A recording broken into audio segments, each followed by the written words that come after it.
ఒక చారిత్రక ఘట్టానికి తెరలేవబోతుంది అని ఎలక్షన్ ముందు మేము చెప్పాం. ప్రజలందరూ కూడా పెద్ద ఎత్తున ఒక నిర్ణయం చేయబోతా ఉన్నారు అని కూడా ప్రచారంలో మేము చెప్పాం. చాలామంది మీడియా మిత్రులు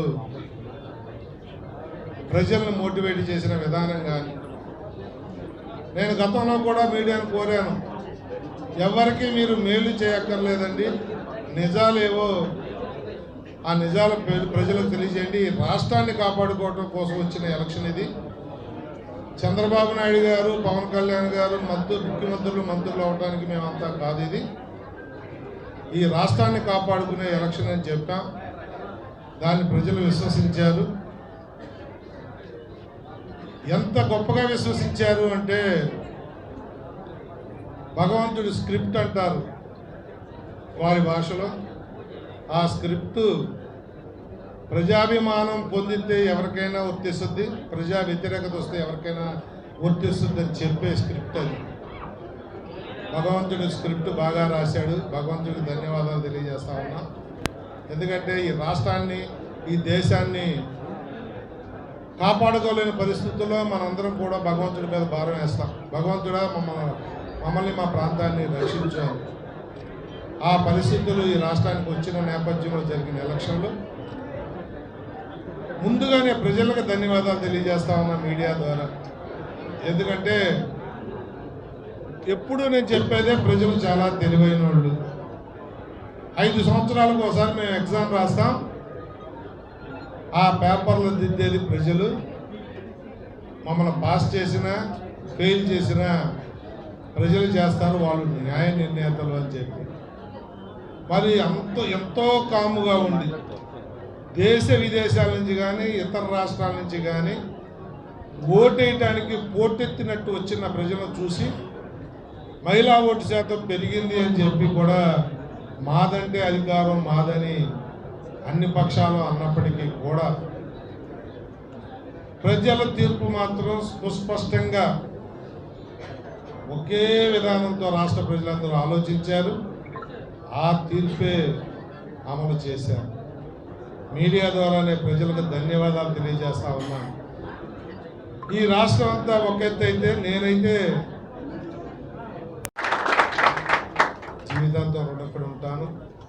మరి ఇక్కడికి వచ్చేసరికి నన్ను ప్రోత్సహించిన తెలుగుదేశం లీడర్లందరికీ పేరు పేరున, అలాగే క్యాడర్కి కానీ, బీజేపీ లీడర్స్కి, క్యాడర్కి, మరి జనసేన అయితే నా కుటుంబ సభ్యులు, వాళ్ళైతే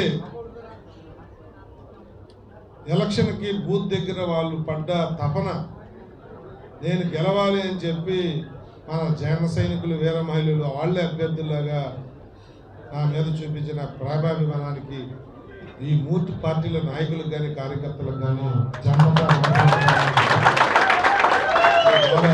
తెలియజేస్తూ ప్రజలు నా బాధ్యతను పెంచారు.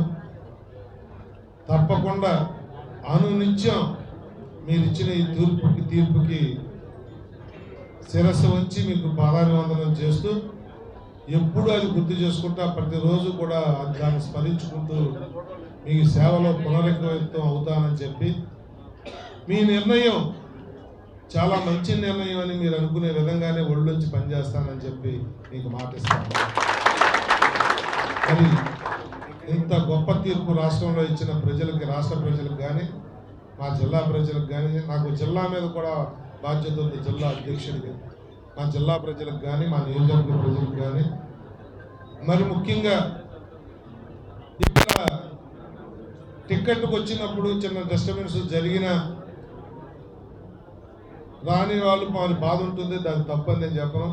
ఆ బాధతో కొన్ని రోజులు మేము ఇబ్బంది పడ్డప్పటికీ కూడా చాలామంది తెలుగుదేశం నాయకులు పార్టీ నిర్ణయమే ఆ నిర్ణయం అని చెప్పి ముందుకొచ్చి నన్ను ప్రోత్సహించిన ఇలాంటి నాయకులు అందరికీ కూడా పేరు ధన్యవాదాలు, కృతజ్ఞతలు తెలియజేస్తూ, మరి ఎవరి బాధ్యతలు వాళ్ళు నిర్వర్తించారు. కార్పొరేటర్లు కానీ, సర్పంచులు, ఎంపీటీసీలు కానీ, మాజీ జడ్పీటీసీలు, మాజీ ఎంపీపీలు కానీ, ఇతర స్థానిక సంస్థల్లో పోటీ చేసిన, గెలిచిన ఓడిన అభ్యర్థులు కానీ, తెలుగుదేశం, బీజేపీ, వైసీపీ పేరు కూడా ఎందుకు వచ్చిందంటే వైసీపీలో కూడా చాలామంది నాకే పనిచేశారు.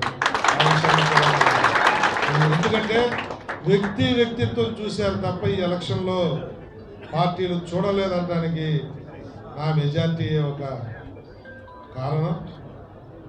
వారికి ఏ పార్టీలో ఉన్నా నాకు సహకరించి నన్ను ఆశీర్వదించిన వారికి కూడా పేరున నాకు సహకరించిన నాయకులకి, కార్యకర్తలకి, ఓటర్కి ధన్యవాదాలు తెలియజేస్తూ జన్మతా మీకు నేను నా కుటుంబం రుణపడి ఉంటుందని చెప్పి తెలియజేస్తూ అర్ధరాత్రి అవసరం వచ్చిన మళ్ళీ చెప్తున్న ఎలక్షన్లో చెప్పిన మాట, ఈ రోజు వరకు 2 సార్లు ఎమ్మెల్యే చేసినప్పుడు 3వ ఎమ్మెల్యే అయినా నా ఫోన్ పిఏలు ఎత్తటమో గన్మెన్లు ఎత్తటమో ఆ ప్రాక్టీస్ లేదు. 24/7 ఎప్పుడు ఫోన్ చేసినా ఏదన్నా మీటింగుల్లో ఉంటే తప్ప, లేకపోతే నిన్న మొన్న కొన్ని ఫోన్లు ఎత్తలేకపోయాను. ఎందుకంటే జనం మధ్యలో ఉంటాం, ఫోన్ చేతిలో లేకపోవడం. నిన్న కూడా పవన్ కళ్యాణ్ గారితో మీటింగ్కి వెళ్ళడం వల్ల కూడా కొన్ని గంటలు ఫోన్ ఎత్తలేకపోయాను. అలాంటి సందర్భాలు తప్ప 24/7 ఏ టైం అయినా కూడా మీరు నాకు ఫోన్ చేయొచ్చు. ఎక్కడ ఇబ్బంది ఉంటే అక్కడికి వచ్చి నిలబడతానని చెప్పి మీ ద్వారా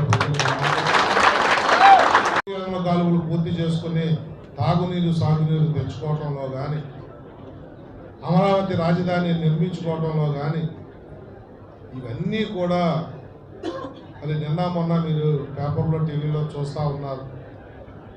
చంద్రబాబు నాయుడు గారు, పవన్ కళ్యాణ్ గారి ఢిల్లీలో వారికి ఇస్తున్న గౌరవ మర్యాదలు, ఢిల్లీ నుంచి పెద్ద ఎత్తున మా ఎన్డీఏ ప్రభుత్వం నుంచి నిధులు తెచ్చుకుని రాష్ట్రాన్ని బాగు చేసుకుంటాం, దాంట్లో పెందుర్తి కూడా అగ్రభాగాన నిలుపుతామని చెప్పి మీడియా ద్వారా చాలామంది మిత్రులు నా మీద పోటీ చేసిన వాళ్ళు లోకల్ నాను లోకల్ అన్న నినాదంతో వెళ్ళినా కూడా పెందుర్తి గడ్డ పంచకర్ల అడ్డ అని చెప్పి నా బాధ్యతను పెంచింది. ప్రజలు ఏమీ కూడా ఇలాంటి మాటలు నమ్మరు. 2009లోనే నన్ను హక్కు చేర్చుకున్న ఈ పెందుర్తి గడ్డ ఇప్పుడు నన్ను నామలోకలు అంటే ఎలా నమ్ముతారు అని చెప్పి ఆ రోజు నేను ఎలక్షన్లో చెప్పాను. అలాంటి విషపూరితమైన మాటలు కూడా ప్రజలు నమ్మకుండా నన్ను ఆశీర్వదించిన ప్రజలకి, మరి కొంతమంది అయితే ఇండిపెండెంట్గా పోటీ చేసిన వ్యక్తులు కూడా ఏదో నన్ను ఎమ్మెల్యే చేశాను గతంలో అని, ఈసారి వాళ్ళు సోషల్ మీడియాలో కానీ, కమ్యూనిటీ గ్రూపుల్లో కానీ వాళ్ళు పెట్టిన పోస్టింగ్లు కూడా నన్ను చాలా బాధించాయి. అవి ఏమీ తీసుకోకుండా ప్రజలు, మరి అలాంటి వ్యక్తులు ఎంతో నన్ను ఎమ్మెల్యే చేసిన వ్యక్తి అంటే స్వయంగా ఆయనే పోటీ చేస్తే ఇంకెంతో గొప్పగా గెలవాలి. మరి అలాంటి వ్యక్తులకు కూడా 330 ఓట్లు ఇచ్చారంటే ప్రజలు ఎంత స్మార్ట్, ప్రజలు ఎంత గొప్పగా ఆలోచిస్తారో ప్రజలకు ఆ వ్యక్తుల తరపున నేను చేతులు చూడాల్సిన అవసరం. ప్రజలు ఎప్పుడు తప్పు చేయరు అన్నదానికి నిదర్శనం వారికి వచ్చిన ఓట్లు, నాకు వచ్చిన ఓట్లు. నన్ను ఎమ్మెల్యే చేసిన వ్యక్తులు మరి అంత గొప్పగా ఓటు తెచ్చుకోవాలా, వారికి కూడా నేను ఏదో పలుకుతూ ఉన్నాను. విషం కక్కటం వల్ల ఉపయోగం లేదు, నిజాలు ప్రజలు గ్రహిస్తారు, ప్రజలకు తెలుసు అన్న విషయాన్ని కూడా ఎంతో పలుకుతూ భవిష్యత్తు మీకు కూడా బాగుండాలని భగవంతుని కోరుకుంటూ, మరి నేను ముఖ్యంగా మా నాయకవర్గం, మా చంద్రబాబు నాయుడు గారికి కానీ, మా బీజేపీ నాయకత్వానికి కానీ, నా దైవం గురువు నన్ను అడగగానే ప్రవృత్తి ఇచ్చి ప్రోత్సహించి పంపించిన మా పవన్ కళ్యాణ్ గారి పార్టీ అధ్యక్షుల వారికి కానీ